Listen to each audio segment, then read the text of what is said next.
En el nombre del Padre, del Hijo y del Espíritu Santo. Amén. Ven, Espíritu Santo, y llena los corazones de tus fieles y enciende en ellos el fuego de tu amor. Envía tu Espíritu Creador y se renovará la faz de la tierra. Estamos estudiando el Catecismo de la Iglesia Católica, su tercera parte, la vida en Cristo, segunda sesión, los 10 mandamientos, capítulo segundo, amarás a tu prójimo como a ti mismo. Artículo sexto, el sexto mandamiento, no cometerás adulterio. Habéis oído que se dijo, no cometerás adulterio. Pues yo os digo, todo el que mira a una mujer deseándola, ya cometió adulterio con ella en su corazón. Continuamos subiendo el monte Sinaí de la mano de Moisés a recibir allá arriba los 10 mandamientos. Son 2.285 metros que mide el monte Sinaí y el catecismo dedica 505 números al estudio de los 10 mandamientos. Es decir, subiremos 4 metros del monte Sinaí por cada número del catecismo que estudiemos. Hoy nos encontramos en el metro 1212 de altura. Terminamos hoy el segundo apartado de este artículo, donde el Catecismo ha dedicado 23 números al estudio del tema que tiene como título La vocación a la castidad. Hoy vamos a profundizar en los números 2357 al 2359 con el tema castidad y homosexualidad.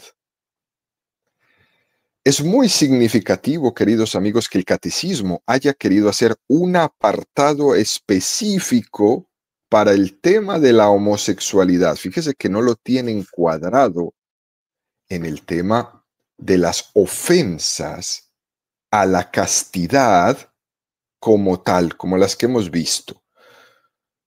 No le está nivelando con la lujuria, ni con la pornografía, ni con la masturbación, ni con la violación. Está haciendo un punto o unos numerales, son 3 numerales los que vamos a ver, para tratar este caso de una manera específica. La Iglesia es consciente de que estamos hablando de un fenómeno, como es el caso de la homosexualidad, que exige una especial iluminación por parte de la doctrina de la Iglesia. Así como hay otros desórdenes que están bastante más generalizados que la homosexualidad, es importante que entendamos que todo esto puede ser muy manipulable. Hoy en día, con el tema de la homosexualidad, la confusión de ideas es demasiado grande. Es más, es un tema tan tabú que nadie quiere tocarlo, porque lo tachan inmediatamente de homofóbico, como posiblemente hoy salgamos de este programa. A quien exprese algo diferente a los que los medios de comunicación, las campañas mundiales, las tendencias, lo quieren vender como el mundo de la normalidad. Por eso este tema de la homosexualidad requiere ser tocado con mucha delicadeza por parte de la Iglesia, no solo para iluminar y hacer referencia a la bondad de los comportamientos morales o inmorales de una persona, sino para ayudar a sanar muchos conceptos de razón que están confusos en medio de nosotros por este bombardeo impresionante de ideología de la cual muchas personas son víctimas el día de hoy. Hay un tanto por ciento de la población, incluso por parte de los fieles católicos, que por influjo de esta llamada ideología de género han llegado a no tener los conceptos claros sobre lo que es la llamada a la castidad que tenemos todos los católicos del mundo y lo que es la homosexualidad. Por eso es importante profundizar en este tema y dedicaremos 2 catequesis, hoy y mañana, a entrar en este tema. Número 2357 del Catecismo de la Iglesia Católica dice: la homosexualidad designa las relaciones entre hombres o mujeres que experimentan una atracción sexual exclusiva o predominante hacia personas del mismo sexo. Reviste formas variadas a través de los siglos y las culturas.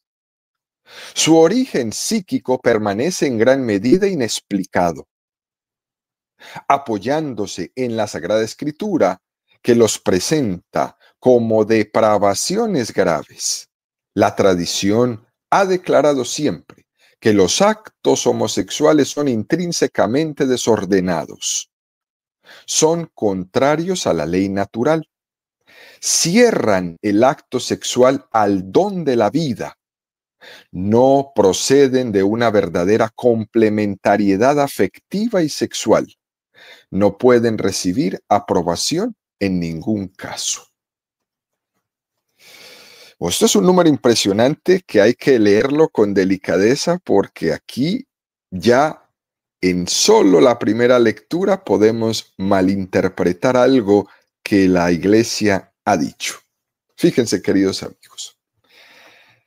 En este número 2357, además de definir lo que es la homosexualidad, viene a decir que una cosa es el estudio científico de dónde proviene o cuál es el origen de la homosexualidad. Incluso dice el catecismo que es un tema científicamente que no está cerrado porque queda mucho por estudiar. Y que a nosotros nos interesa es que hay distintas formas de llegar a la condición de homosexualidad. Hay tendencias homosexuales a las que se ha llegado como fruto de un desorden moral muy grande, por ejemplo, por el pecado de la lujuria, donde existe una espiral búsqueda de experiencias nuevas en el mundo de la pornografía, con una promiscuidad sexual demasiado grande, donde se puede dar un paso más, y un paso más, y un paso más. Y entonces, ¿a dónde se llega? En todas esas experiencias, a experimentarlo todo. También hay otra posibilidad que tal vez sea más generalizada, y es una tendencia que se ha ido generando psicológicamente, no tanto desde unos actos morales desordenados, como es, por ejemplo, la lujuria, la prostitución, todo esto, sino como consecuencia de una tendencia psicológica desde la pubertad o la juventud. Otra afirmación importantísima que tiene este número, quizás la más importante, que no hay que dejar de entenderla, es esta. La Iglesia Católica distingue entre lo que es la tendencia homosexual y los actos homosexuales. Aquí está la clave para entender esto. En la Sagrada Escritura es muy clara cuando se habla de los actos homosexuales y dice que son intrínsecamente desordenados. Los actos, no la tendencia homosexual.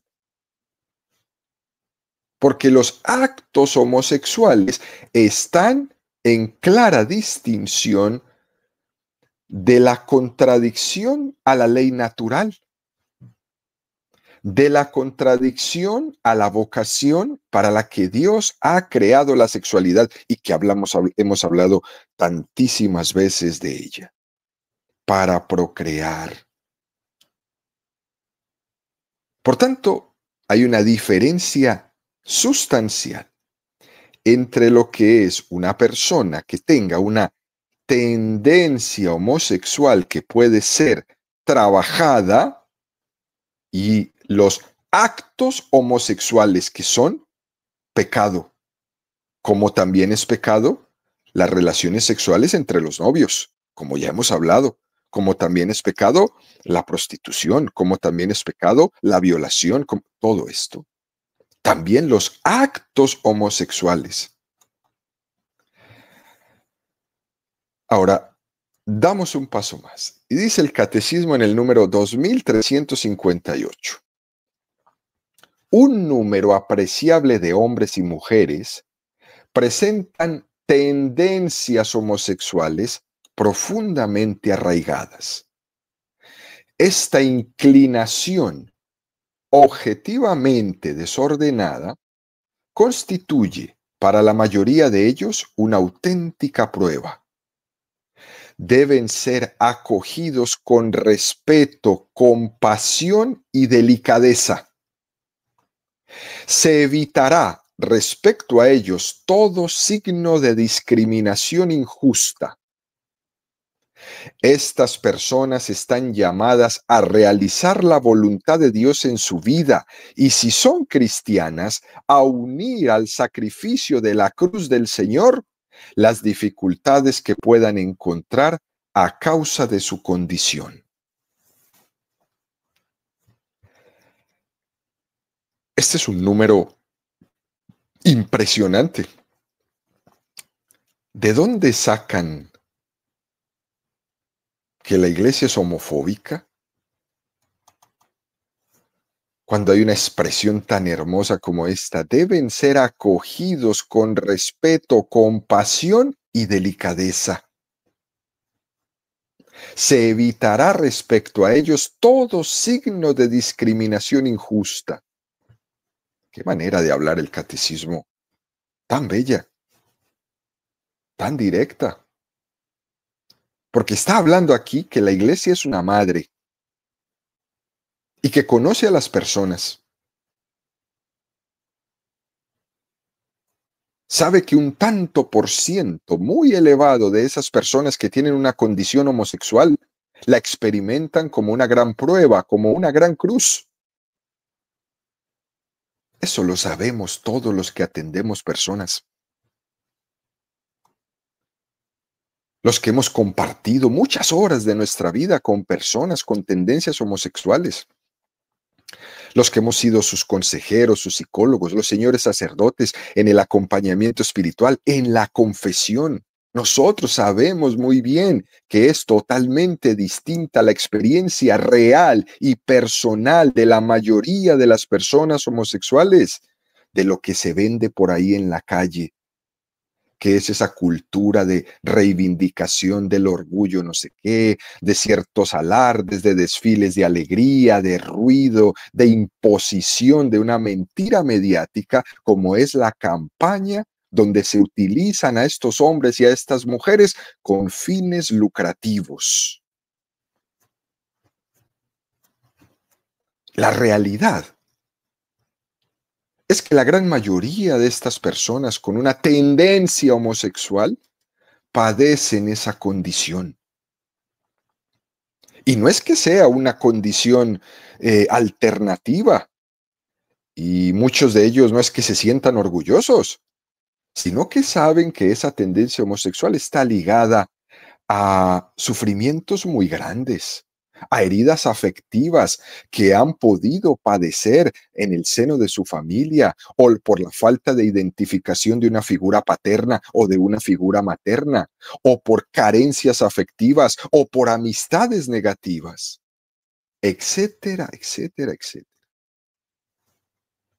Esto se tiene que tocar es desde el fondo, no de lo que dice la televisión. Incluso a mí, en lo personal, a mí no me gusta usar la palabra homosexual. Creo que la palabra correcta es persona con tendencia homosexual. Porque creo que una tendencia, por mucho que sea y fuerte, que le condicione mucho a una persona, tenga que tener como una especie de carta de ciudadanía tan grande como para llamar a una persona homosexual.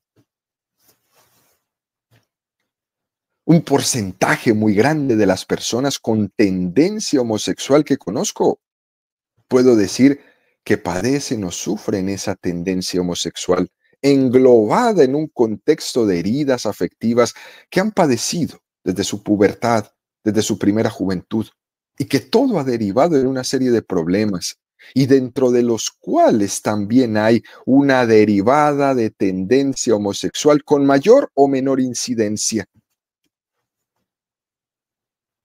Por eso la Iglesia quiere muchísimo a las personas con tendencia homosexual. Y por eso el catecismo se atreve a dar la indicación de cómo tienen que ser tratados. Respeto, compasión, delicadeza. De ahí podemos sacar todas las conclusiones en nuestros grupos, en nuestros ministerios, en la manera de afrontar esta situación. Nunca la iglesia está diciendo hay que disculpar los actos homosexuales. No, esos no. Esos se van a condenar como hemos condenado que los novios tengan relaciones sexuales antes del matrimonio. También los actos homosexuales son condenables porque son pecado mortal. La misma castidad que se le pide al novio con la novia, se le pide a una persona que tenga una tendencia homosexual. Cuidado con los grupos que usan a las personas para generar ideologías, para hacerse multimillonarios con ellos, para enredar el mundo, para enredar a los jóvenes, para ponerlos a pensar completamente diferente, porque eso es un pecado tremendo. Decíamos ayer, eso es una lacra, educar a los niños en todos estos errores. Nosotros, los católicos, reivindicamos que las personas con una tendencia homosexual no sean utilizadas ni manipuladas, sino que sean conocidas personalmente. Luego dice el catecismo en el siguiente número 2359. Las personas homosexuales están llamadas a la castidad mediante virtudes de dominio de sí mismo que adquieren la libertad interior y a veces mediante el apoyo de una amistad desinteresada, de la oración, de la gracia sacramental, pueden y deben acercarse gradual y resueltamente a la perfección cristiana. ¡Qué belleza! Es un número que parece de sentido común, de lógica cristiana. La persona que tenga una tendencia homosexual también está llamada a la castidad. Por ahí se escucha ridículamente esas expresiones en los hogares, en los grupos de amigos, dicen, es que salió del closet, como si eso fuera una justificación para no vivir la vida en castidad. O cuando ven un sacerdote, ¿no?, que se declara homosexual, ¿no? Y entonces parecería que eso le dispensa del celibato sacerdotal. Y esos son errores garrafales. Todas las personas estamos llamadas a vivir la castidad. Y quien tiene una condición de tendencia homosexual está llamada de igual manera. Así que aquí no hay que disasociar que nosotros, no, todo el mundo está llamado a vivir la castidad. Es posible que resulte, en algún momento, vivir la castidad en una condición homosexual. Puede ser que resulte difícil, como le cuesta igual a los novios que se quieren y que ya se conocen y que quieren tener relaciones sexuales, como les cuesta decir no en cualquier estado de vida. También al casado le cuesta decir no.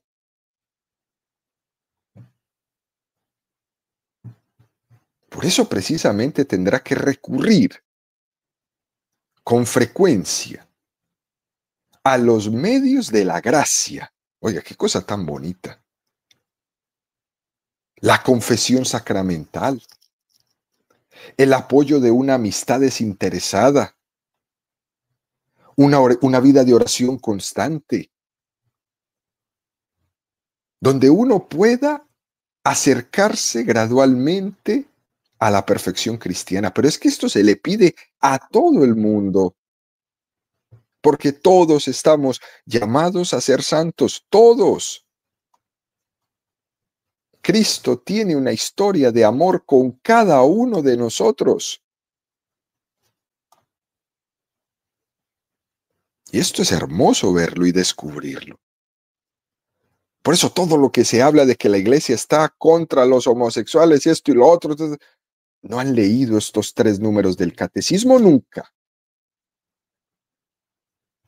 Porque si los leyeran y los entendieran, se darían cuenta que si hay una madre, es la iglesia, para todos.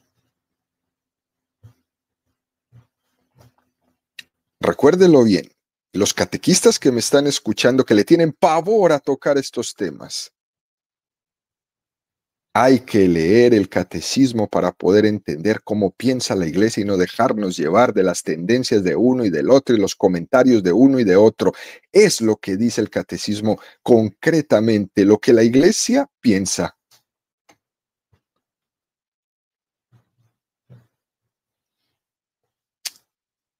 Para seguir profundizando un poco en estos 3 números, me voy a basar en una carta de la Congregación para la Doctrina de la Fe, donde desarrolla este tema de la sexualidad el cardenal Joseph Ratzinger, futuro Benedicto XVI, de una manera extraordinaria. Y la dedicaremos este resto de la catequesis y la catequesis de mañana.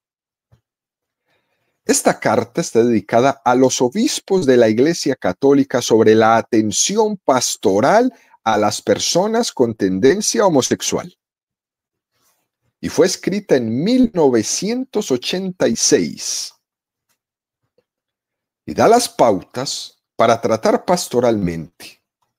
Y comienza diciendo: el problema de la homosexualidad y del juicio ético sobre los actos homosexuales se ha convertido cada vez más en objeto de debate público, incluso en los ambientes católicos.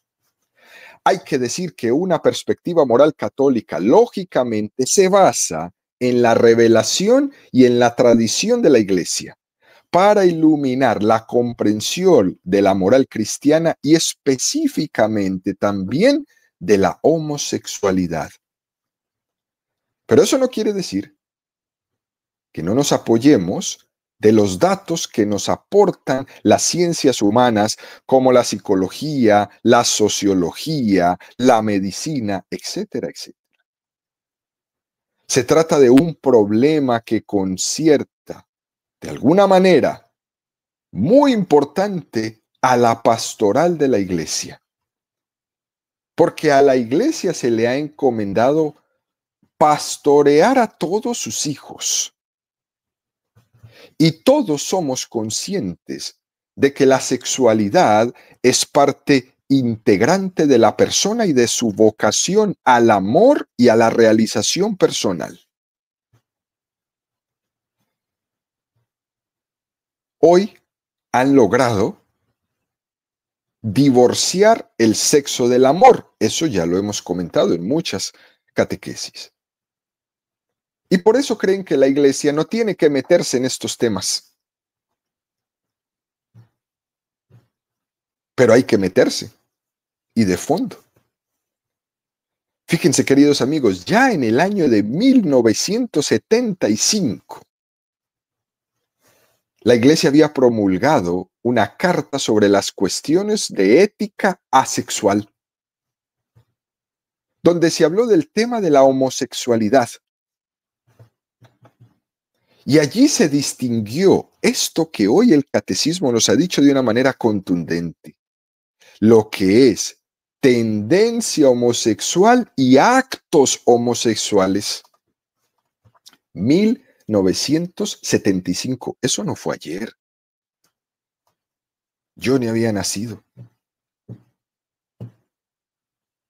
Es decir, la iglesia ha tocado este tema por muchísimos años.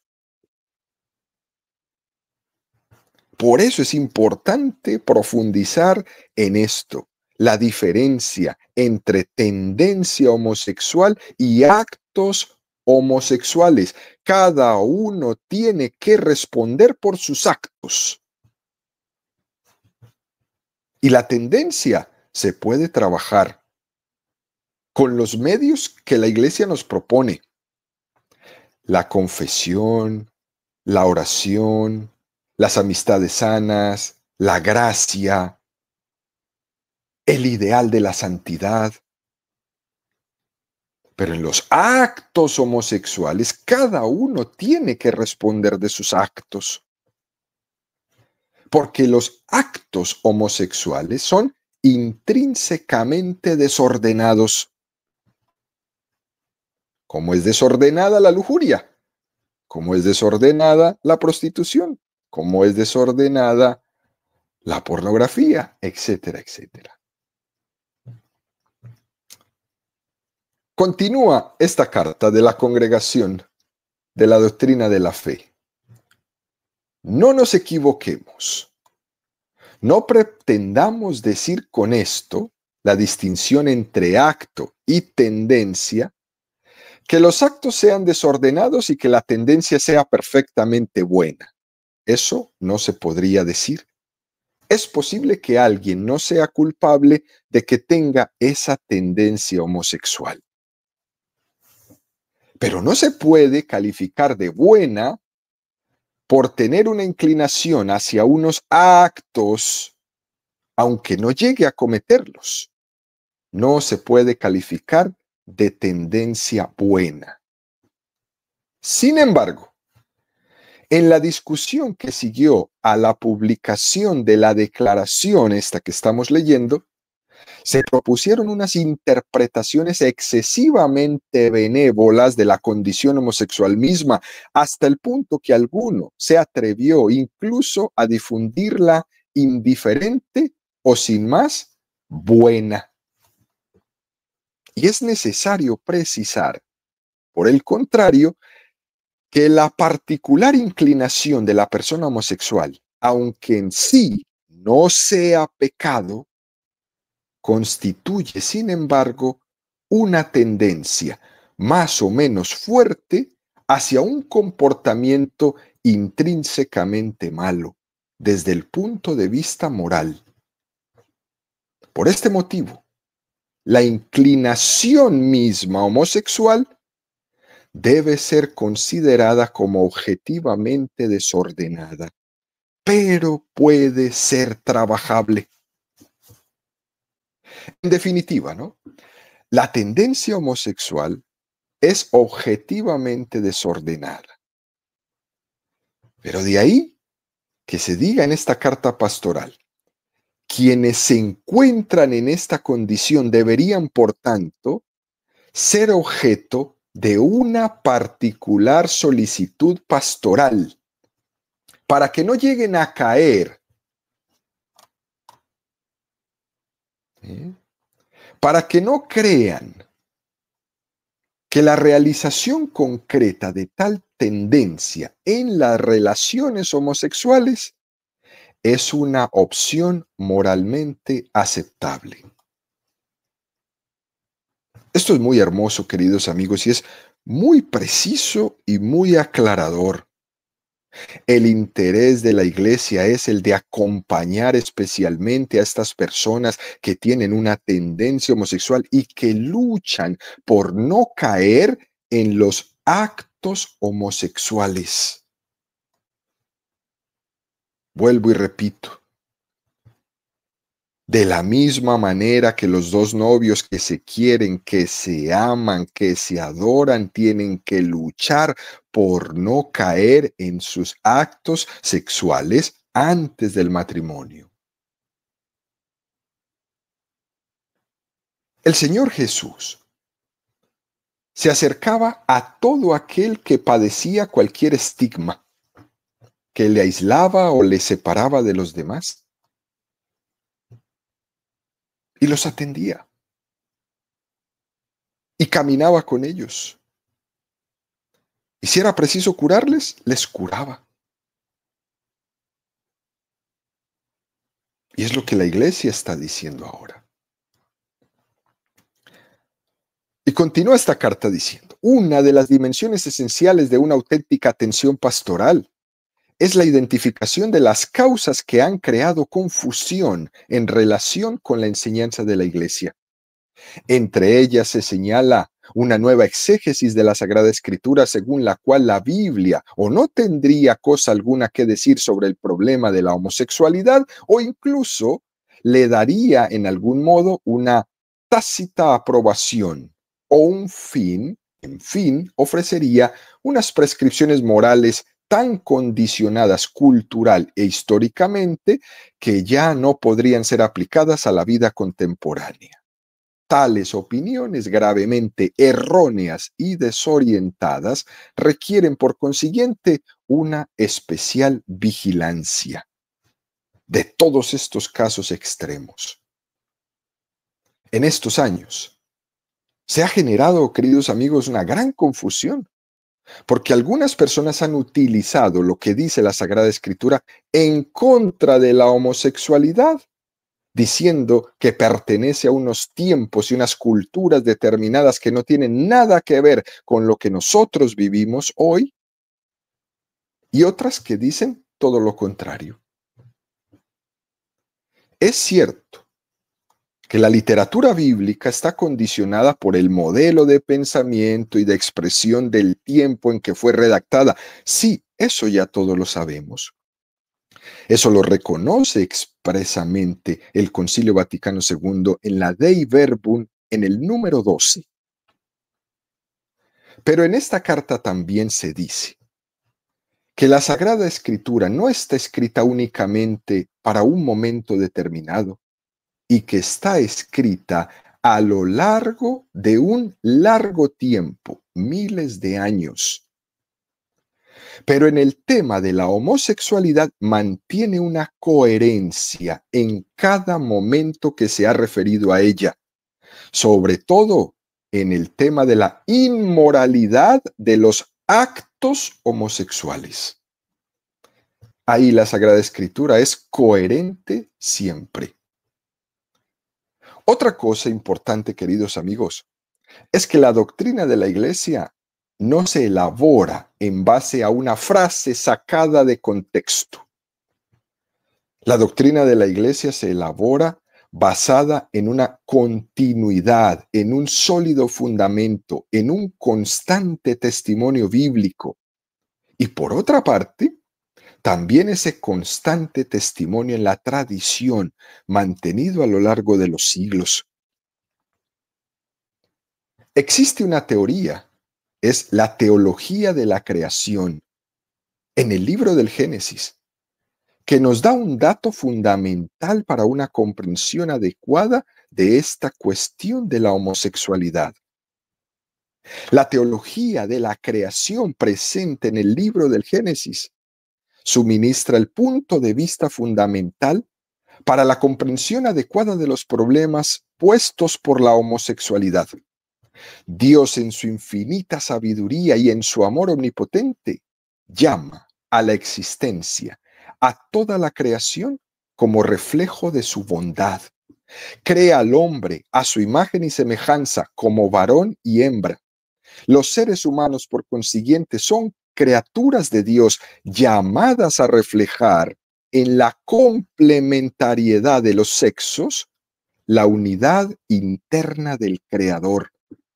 Ellos realizan esta tarea de manera singular cuando cooperan con Él en la transmisión de la vida mediante la recíproca donación esponsal. Y aquí continuaremos mañana con ese capítulo 3 del Génesis, donde nos empieza a hablar del pecado original y donde nos vamos a dar cuenta que ha sido el pecado original el motivo desde donde se ha emborronado el carácter nupcial en la unión entre el hombre y la mujer. Y por ahí, junto con esta carta, seguiremos entonces, queridos amigos, profundizando en este tema de la castidad y la homosexualidad.